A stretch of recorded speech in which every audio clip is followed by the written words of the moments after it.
Hello, in order to change the screen zoom, you can go to the settings, and then into settings you can go to display, and finally over here we have display size and text. Over here we can change the size of our display like so we can make everything bigger or smaller over here.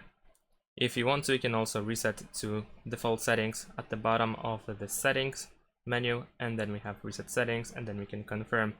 In addition to that, we can also go to accessibility, and then over here we can find magnification. We need to enable the shortcut in order to be able to use it. We can press got it, and now if you press this accessibility shortcut, you can zoom in on your device. You can use two fingers in order to move around, because as you can see, if you use just one, then you will scroll. And if you want to zoom out, you can tap on this shortcut one more time. Thanks for watching, leave a like and subscribe to my channel, and see you in my next videos. Bye!